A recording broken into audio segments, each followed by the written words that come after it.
Welcome to Missouri Sports Talk. I'm your host, Cameron Staley, and today I'm here with Easton D'Amelia. Easton. Thank you for coming on.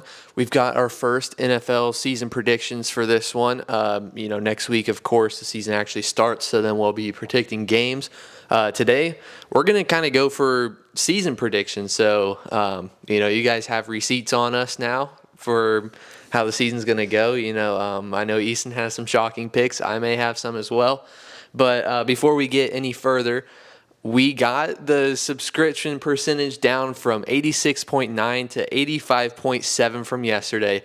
So let's keep working on that. Let's get it down from 85%. And while we're at it, let's go subscribe to Easton's channel, EMD Sports Broadcasting. I'll have that up on the screen as well. So before we go to season predictions, cut day was yesterday, Easton. So let's talk about some significant ones, in my opinion, that I have down on my paper. For the Bills, they got rid of Frank Gore's son, Frank Gore Jr. He had a couple good runs. He did, yeah. I thought he had a good preseason. He played really well at Southern Miss. He ran the ball, he passed it, and he had some pretty good receptions at Southern Miss. Obviously passing wasn't his thing, but sometimes they'd have some running back passes. So and he got a few touchdowns on them too. So I was surprised to see him go. I'm sure he'll be on the practice squad though. Next, La'el Collins gets cut from the Bills. He has had a fall from grace. He was so good with the Cowboys, and then he left. He went to the Bengals and sucked, and then he signed with the Bills and got cut before the season even started. Yeah, I think he'll definitely be picked up by someone with someone struggling offensive line. Maybe the Broncos could because they're missing some pieces for the Bo Nix era. Yeah. Two more that they had, speaking of a Bronco, Kareem Jackson, safety, he gets cut from the Bills. And Gable Stevenson, Olympic wrestler, he was playing defensive tackle. He's a little too small for it. We kind of agreed he probably should have been playing defensive end, but, he's got a lot of options. He can keep wrestling whenever he wants. He was in the WWE for a while, and then he gave football a chance. This summer was the first time he had ever put pads on. Yeah, that one hurt a lot when I saw he got cut. I was really excited and hoping he made that roster. And you never know because his ceiling is so high because he's never played it, and he just has that athleticism as a wrestler has. Yeah, so Dolphins really quickly, they cut Mike White. He had a few good games with the Jets when he was there, but I don't know, he was saying that he should have been the number one pick in his draft, but at the same time he was throwing 400 yards, 4 touchdowns and 2 picks and losing when he was with the Jets when I can't remember who was starting over him that went down. Was it Zach Wilson his rookie year that Mike White came in? It was Zach Wilson, then the Mike White era for a couple weeks on fantasy football. He's gone. Skylar Thompson is going to be the quarterback too now. For the Ravens, Russell Gage does not make the roster in Baltimore. Pretty weak roster there, so that one kind of surprised me. St. Louis Battlehawks legend Hakeem Butler gets cut from the Bengals. That one hurt me in the heart. We saw a lot of guys from the Battlehawks, like Jacob Saylor's the running back. He got cut from the Browns. Mike Rose got cut from the Saints. He was a linebacker. And then another linebacker from the Battlehawks, Willie Harvey, he gets cut from the Cowboys. So, Battlehawks guys weren't really sticking in this one. For the Browns, this one was one of the most surprising cuts. Running back Deontay Foreman. Yeah, he has had a great career, and I figured he would just continue on. And with Nick Chubb being out, you never know where he could fit in that lineup, but that one shocked me as well. The Browns are holding 2 running backs right now and 4 quarterbacks. So, tell me why. Texans, they got rid of wide receiver Noah Brown. He was their 3rd wide receiver last year, had 500 receiving yards. So he's going to be probably signed today or tomorrow, if we're going to be honest. Offensive tackle Cam Irving gets cut. Corners, C.J. Henderson and Desmond King. Desmond King had a very amazing performance. I want to say it was 2021 or 22. He had 6 interceptions. And he's got some returning upside as well. So I'm sure he'll be either on a practice squad or fill out the 53rd man on a roster at some point. C.J. Henderson, he was, I believe, the 9th pick in 2021 or 20, and he just has not played good in the NFL. Yeah, he was a very high prospect out of college, and he was one of the guys that I had that I wanted the Broncos to get because they were struggling at the cornerback position. They got Surtain, but other than Sertan, they're weak, I feel like. Yeah. So with the Jaguars, just real quick, C.J. Beathard gets his spot taken by Mac Jones. I think that one is kind of obvious. And Denzel Mims, he was second-round pick with the Jets, just never really got a hold of an NFL career. For the Titans, Hassan Haskins from Michigan gets cut, running back. Outside linebacker from Mizzou, Shane Ray tries to make a comeback. Can't quite get back into the league. That one doesn't surprise me either. I honestly didn't even know that he was on the roster. And then corner Caleb Farley, former first-round pick. I want to say did he break his leg his rookie year? And then he lost both of his parents. Oh, wow. So he's had a rough go at it since he's been in the league. He gets cut. I'm sure he'll be on a practice squad. In my eyes, probably the Titans practice squad.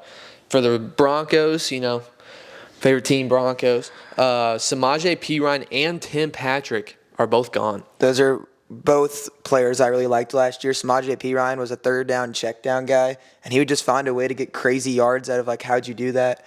And then Tim Patrick, the man who suffered ACL after ACL, I was hoping for him to be in that lineup. Bo Nix having another great receiver, but I guess he just didn't make the cut, and they're going young guys. Troy Franklin, one of the guys they're looking forward to seeing. Yeah, I'm sure the starting four now for the Broncos is going to be Cortland Sutton, Josh Reynolds, Marvin Mims, and Franklin. So I think the Broncos are kind of building something interesting. I don't think they're going to have the greatest year this year, but they are pretty young. So I think that this team will continue to build with each other. For the Chiefs, there's one that really sticks out. It's Kadarius Toney. Thank God, best cut. Yeah, I think that was just the right decision. He's been a distraction to the team throughout his entire career. He's more of a me guy than a team guy, and you can see that when he was at the Super Bowl press conferences and all that. I think best fit for him, Los Angeles Chargers. So Justin Herbert will have two guys that can't catch passes. The Giants, they get rid of Allen Robinson, complete fall off the face of the earth from how good he was with the Bears, and he's just been bouncing around the league. Expect him probably not to get signed again. I think, it's XFL or retirement for Allen Robinson now. And one that really surprised me, Darnay Holmes gets cut. That is shocking to me. I figured he was going to be possibly a backup he could be a backup for many teams. Just not making the lineup is going to shock me, but I feel like he might get picked up soon. The Packers cut two quarterbacks, Sean Clifford and Michael Pratt. I believe that was their 6th-round pick this year. I thought Michael Pratt was going to stick, but they actually trade for Malik Willis, former 2nd-round pick, I want to say, from the Tennessee Titans. I think they got him for I want to say it was a 6th or a 7th-round pick. So, good pickup for the Packers, and they get rid of two guys. Yeah, his ceiling is high. He has all the talents you want now under the Packers offense. He's be able to top like Jordan Love was. Maybe you have a similar situation where Jordan Love has success, and then you're like, why'd they release Jordan Love? And then he comes up and they save a little cap room. So with the Vikings now, we're getting close to the end here. N'Keal Harry signs with them, and he converts to tight end. He just never was good. He gets cut. And Robert Tonyan gets cut, so expect him to go back to the Packers. And, two service academy members are Andre Carter from the Army, and then I want to say Bo Richter was an Air Force guy. They're both linebackers, and they get cut by the Vikings, wondering if they'll go practice squad and continue their dreams or if they'll just go finish their service. And then Louis Seen, their former 1st-round pick in 2022, he's cut. Yeah, a lot of big guys cut there. When you have an academy player, you hope they pan out, but now they have to go do their service, so that's an interesting part of their life. So the Cardinals, they get rid of quarterback Desmond Ridder. He started a lot of games for the Falcons last year, and now he's gone. Yeah, he could easily have been a backup, I thought. He didn't play the best, but at times you saw glimpses of he is the future for the Falcons. Then they moved on. But I think the Falcons are going to be a sneaky team this year as well. Yeah, so running back Michael Carter gets cut from the Cardinals as well. He had a lot of trade interest around him, and Coach Gannon actually sat him for the last preseason game and said that they saw what they needed from him, and that was almost implying that he made the roster, and then he gets released. Yeah, he had a lot of really good glimpses in New York, and I feel like he could have easily been a starter there and one of the main backs. But I guess if you're moving on, you have to have confidence in a couple other guys and maybe not wanting to pay the salary. Two more teams. The Rams get rid of Boston Scott. I'm wondering if he goes back to the Eagles, so he can keep getting those touchdowns against the Giants. And the 49ers, they had a few notable cuts. They got rid of running back Matt Breida. Not sure if he's going to go anywhere. Sadly, they cut Mizzou running back Cody Schrader. Yeah, I think he was kind of behind the bullet when he got there. You just have a really good running back room, and then when he got there, he just added on to the talent. But then I feel like he started fading as the preseason went on and wasn't playing the best as well as getting the reps. Yep. So three more guys. Tight end Logan Thomas, a vet. I was surprised to see him go. I think they're just kind of solidified in the tight end room. And then corner Samuel Womack, I think actually. Sorry. He gets cut. That I want to say it was 2022 draft class. That has just been absolutely destroyed. I think Brock Purdy was the only good player in that draft class for the 49ers, and a lot of them have been getting cut. Danny Gray as well, I believe, got cut. And then Rock Yassin also gets cut, a corner that has been starting it for a lot of teams these past few years, but seems like career's kind of coming to an end for him. Yeah, the 49ers have to make tough decisions because they're such a good team and they have such a big salary that sometimes you have to cut big names as well as big contracts. And they're going to have do that sometime soon, or else they're not going to be able to pay Brock Purdy, for example, or maybe a Christian McCaffrey later on in his career. So let's go ahead and get to the playoff predictions. Season predictions. We'll get to playoff predictions. So let's start with the AFC East. I want to say my leader is the Buffalo Bills. I know that they were a little bit depleted in the offseason, but just with Josh Allen, I don't see them doing too bad. I have them going through 13-4 and placing 2 seed in the AFC. Well, I have the Bills getting the 6th seed in the AFC and getting second in their division, going 10-7. The Bills are tricky because they lost Stephon Diggs, and you don't know how that's going to impact Josh Allen. I mean, Josh Allen is one of the best quarterbacks in the NFL. Losing your top receiver, though, I feel like they're going to lose a couple games because of that. So with my 5 seed, I have the New York Jets. I have them going 10-7, and I actually have the Dolphins missing the playoffs at 8-9. I have the Aaron Rodgers-led Jets finding a way to make the playoffs as a 7 seed. I feel like if he was not injured last year, they could have easily made a push for the playoffs as well as had a couple wins this year. They're going 9-8 according to me. They have a 4-2 division record. That division, I feel like, is going to be tough with those top 3 teams that have all 3 making the playoffs. And the Dolphins, that offense is the most elite, I feel like, in the NFL. They were able to score 70 on the Broncos, just for an example. But when you have Tyreek Hill and Tua, that combination outside the cold is really good. So I think we both agreed on the 4 seed of the division. I have the Patriots at 5-12. I have the Patriots going 3-14. I feel like they're going to struggle a lot, especially with them not really saying if they're going to start Drake May early on. I feel like they're going to lose early games, and then they're going to have to find a way just to implement in him to the offense and him just getting used to the NFL. I feel like they could be good next year if they made some moves. So AFC North, I have the Ravens winning this division, getting the 3 seed in the AFC. I have them going 12-5, with the Bengals kind of being right behind them. I have the Bengals at the 6th seed going 10-7. I have the Bengals going crazy this year. I feel like healthy Joe Burrow, he really didn't play much last year, but I feel like if he's able to get back to where he was during their Super Bowl run, they could be one of the most dangerous teams. Jamar Chase, they said, will most likely play week 1 against the Patriots, but without him, T. Higgins would still be a top receiver for most teams, and the Ravens have going 13-4. I'm kind of skeptical about Lamar Jackson. He's been injured as all his career, but the last year he was able to be healthy. I just don't know how much he'll be able to work, but when you have Derrick Henry in your lineup, you'll be able to win a lot of games. I have them going 13-4 and 5-1 in division. So I have the Browns sneaking into the playoffs as a 7 seed at 9-8. It's just kind of the dynamic of if Deshaun Watson can actually win football games, but I think the defense is really going to do it for the Browns. They definitely didn't get worse. I mean, they lost Clowney, but that's really it for the Browns. And I actually have the Steelers going 6-11.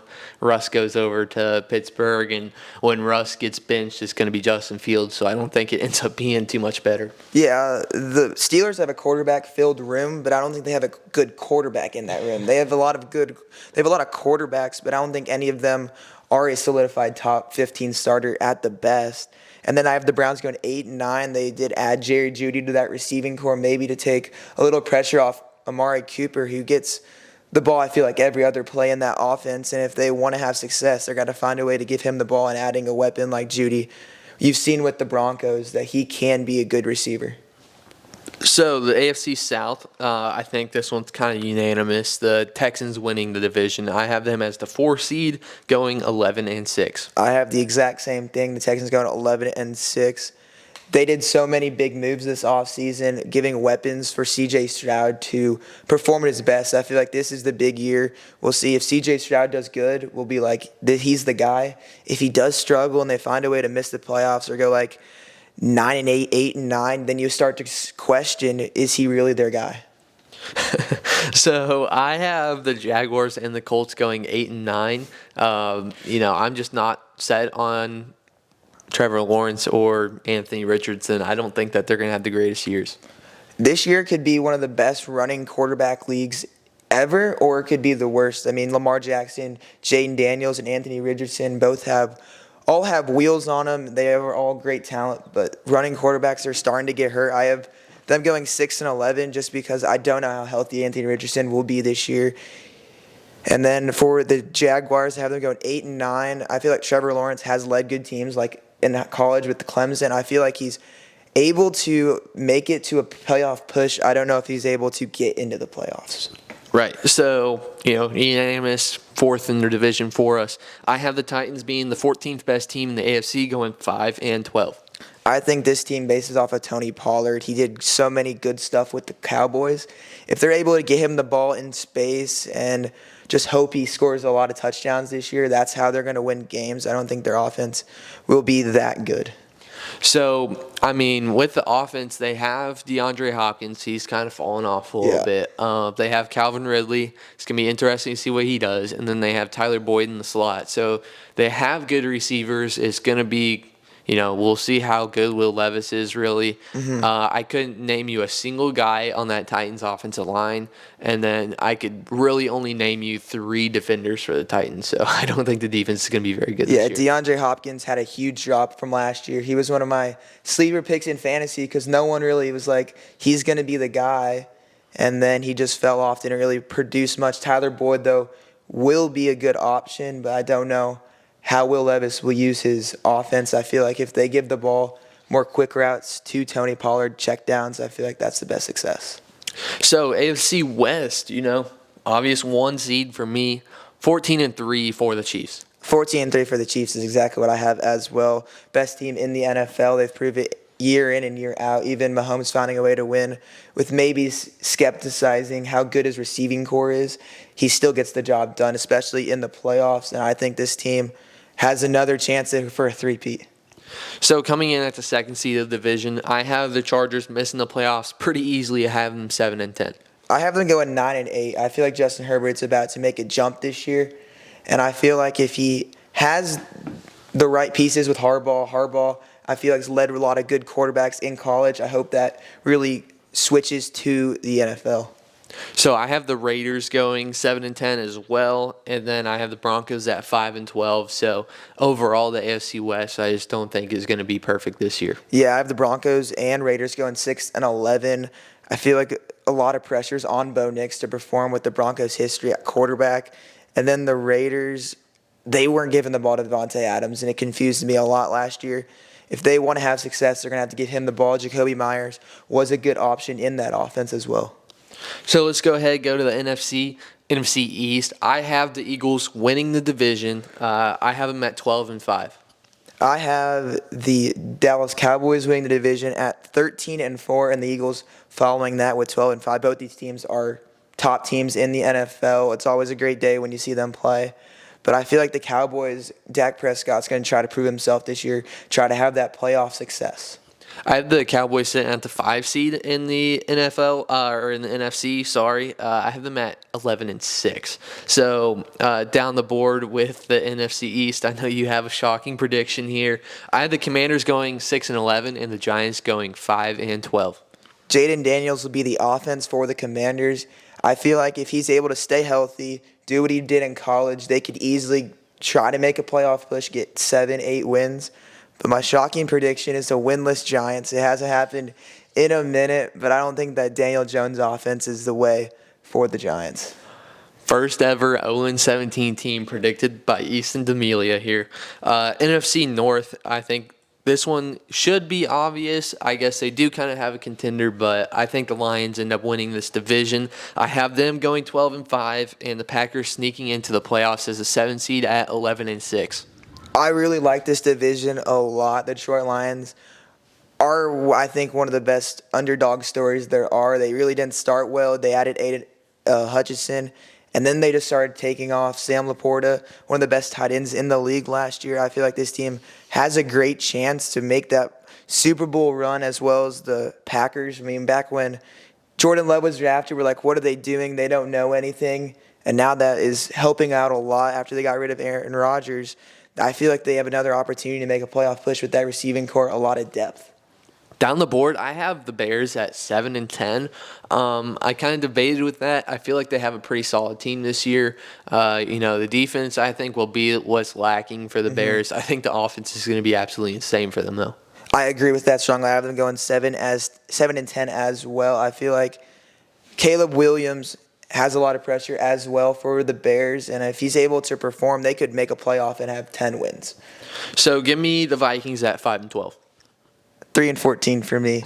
Okay. I mean, when you lose your future quarterback week 1 for nobody knowing, I feel like that's on automatic, what's going on there. Maybe they were hiding an injury.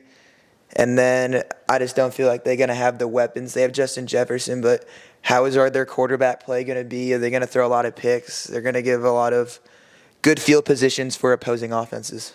I think Aaron Jones is kind of fallen off. He went from the Packers to the Vikings, so I don't think he's going to have the best year. And T.J. Hawkinson is out for at least the first 4 games, so they have Munt, I want to say, is a starter. I bet 0% of people watching this episode today know who that is. I don't really know him very well either, so I don't think there's going to be a lot of passing options for Darnold this year. I'm not sure if Jordan Addison will be out there week 1. If so, that's 2 options for Darnold.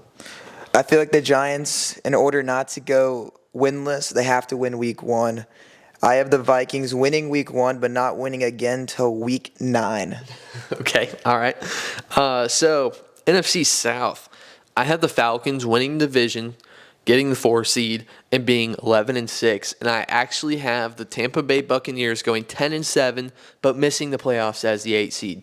Well, I have the Saints winning that division with a 10-7 record. I know a lot of skepticism is with their team downgrading, but I feel like if you have Alvin Kamara, Chris Olave as 2 weapons, it's going to be hard to lose. I feel like Alvin Kamara, you said, was on a downhill slope, but I feel like he's still being able to produce those yardage as well as a lot of catches. I do have the Falcons going 9-8. I don't know why. I had them going 12-5 early on, but then I'm like, you know what? The Falcons always find a way to disappoint. I feel like an injury might come along there. I do not know if they're able to really go far in the playoffs. I have them going as a 7 seed, and the Buccaneers I have going as 7-10. That combination between Baker Mayfield and Mike Evans is really good. I just don't know how far they'll be able to be. So with the Saints, for me, I have them going 6-11. I'm just not high on the Saints this year. For the Panthers, I know you don't have them going very well either. I do have them getting 3 wins, going 3-14. Well, I have them getting 2 wins. I feel like Bryce Young is a good quarterback. He was just in a horrible situation. You switch Bryce Young and C.J. Stroud. I feel like they'd be interchangeable in that situation because I feel like Bryce Young could have success in that Texans offense. I just feel like the Panthers, we don't know what's going on there, and they don't know what's going on in the NFL. So the NFC West now, It's a bloodbath at the top, if we're going to be honest. So I have the 49ers going 13-4, getting the 1 seed in the NFL, or in the NFC. I said that the second time now. And then I have the Rams actually going 11-6, grabbing the 6th seed. I have the 49ers winning that division with ease. They're very high-powered offense, and the best defense in the NFL. And then I have the Seahawks going 9-8 with the Arizona Cardinals going 9-8 as well, not making the playoffs. But I think you're going to see lots of strive for the Cardinals with Marvin Harrison, Kyler Murray. That connection I feel like will be really good as long as he's not playing Call of Duty.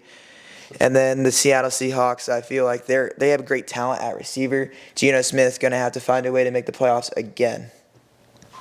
So I actually kind of have the Seahawks having a fall from grace. I have them going 6-11. Sorry, Jace, if you see this. I'm not sure about them in this one. I could see them going 9-8. I also see them going 6-11, and that's what I predicted.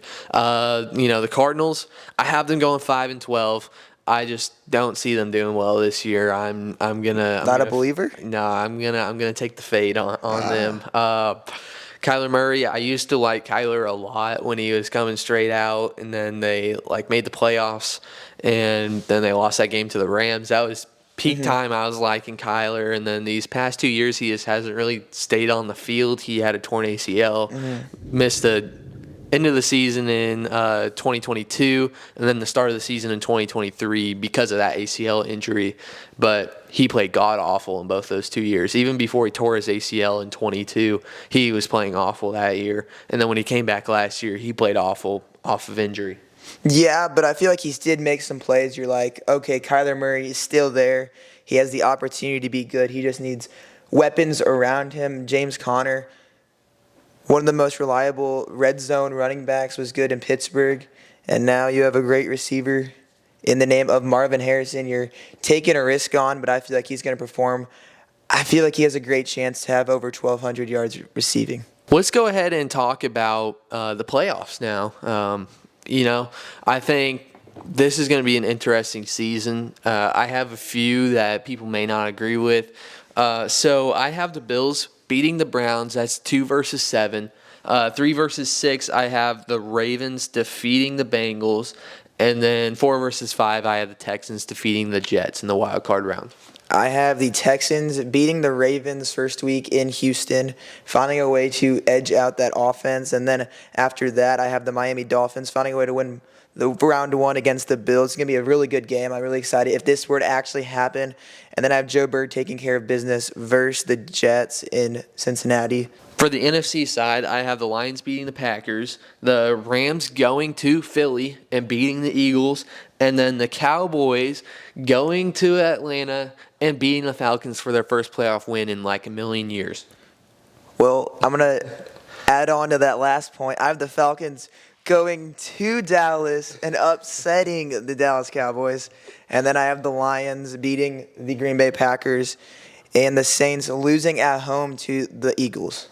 Okay, so for the divisional now, I have the Chiefs defeating the Texans at Arrowhead, and then Bills hosting the Ravens and getting that one done.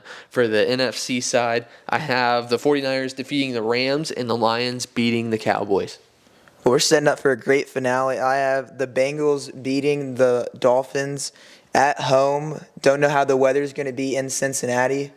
And then, obviously, the Chiefs winning. They're going to beat the Texans. They're one of the best playoff teams. Mahomes gets it done. And then I have the Detroit Lions beating the Eagles at home. Then I have the 49ers taking care of business at home versus the Falcons.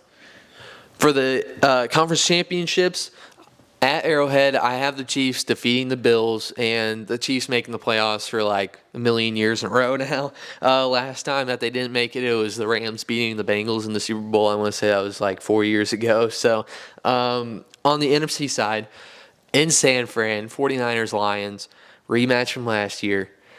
Give me Detroit. All right, so we're setting up for a similar finale. I have the Bengals finding a way to take care of business this year in the AFC Championship, taking the Chiefs to overtime and winning it. Called it right here, overtime win for the Bengals. And then I have the Detroit Lions going to San Fran as well, and finding a way to beat the 49ers. So where's the Super Bowl this year? I'm not 100% sure. I have no clue either. It really doesn't matter. Anyways, wherever it's at, for me, I have Chiefs Lions. You have Bengals Lions. Give me the Lions. Give me the Lions as well. Your Lions will be your Super Bowl champs this year. I called it today on August 28th at 9:54. Remember that. It is almost 10 in the morning. You guys will be seeing this around 5. So let's go ahead and get to the awards. Sorry, I almost said rewards. Go to the awards, and then we'll wrap up the video. We'll start with Comeback Player of the Year. I don't know if you decide anything on this one. I'm going to go with Aaron Rodgers. I think that's kind of an obvious answer. I feel like Rodgers would be the obvious answer, but Joey B is going to have himself a great year. I would give him the NFL Comeback Player of the Year. So, Coach of the Year, it's probably Andy Reid for you as well, right? It is. Andy Reid. I mean, you really can't go against him. Offensive Rookie of the Year, I'm going to give AFC and NFC side of the ball, 2 options because I couldn't really decide. I think you're planning on only doing one. For the Offensive Rookie of the Year, if it were an AFC member, I think Brock Bowers could get it done. Mm-hmm. NFC side, I think it would be Caleb Williams. I got Marvin Harrison winning it all. I mean, I said earlier he's going to be one of the best receivers in the league starting day one. Caleb Williams has a great chance to win it. He's probably the front runner right now. And then Jaden Daniels, I feel like also has a chance. All 3 of those guys, top 3 picks, have a chance. But I feel like Marvin Harrison's finding a way to get it done. For the Defensive Rookie of the Year, AFC side, I really like how Nate Wiggins played in the preseason. I think that's going to convert into the actual season. Defensive Rookie of the Year, AFC side, I will take Nate Wiggins. On the NFC side, I like Jared Verse this year. I think he's going to come in and really play like an NFL player this year and not have any rookie growing pains. I think if an NFC player wins Defensive Rookie of the Year, it will be Jared Verse. I feel like I have 2 options. Dallas Turner and Jared Verse, both great prospects. I'm excited to see what they can do this year on the defensive side of the ball, but I'm taking Dallas Turner to win Defensive Rookie of the Year. Let's stay on the defensive side of the ball. Defensive Player of the Year. If it's AFC, I'm going Myles Garrett. In the NFC, I like Micah Parsons. I like Micah Parsons as well. He's one of my favorite players to watch on the Cowboys. He's always in the middle of the play. He finds a way to get the job done for the Cowboys. And if they want to have success, he's going to have to find a way to be Defensive Player of the Year. Offensive Player of the Year, I think, the obvious answers here that I'm going to go with AFC side, Tyreek Hill, NFC side, Christian McCaffrey. Well, with the Detroit Lions winning the Super Bowl, I feel like Amon-Ra is going to have an electrifying year. He always gets receptions, and his mentality I saw through the Netflix documentary, I feel is unmatched. He's always trying to get a lot of yards per catch and running after a catch. I feel like he's going to find a way to get it done this year. He's going to find a way to pass up Tyreek Hill, I think, last year statistically. Who's your MVP? I mean, I hate to be the guy, but Patty Mahomes, I feel like, just has to be the option. He is one of the best players in the world, league-wide. He's going to be the best player again. He finds a way to get it done in the playoffs this year. I feel like they're going to have an historical regular season. We agree once again to end off the day. We agreed a lot. I did take Patrick Mahomes as my MVP favorite.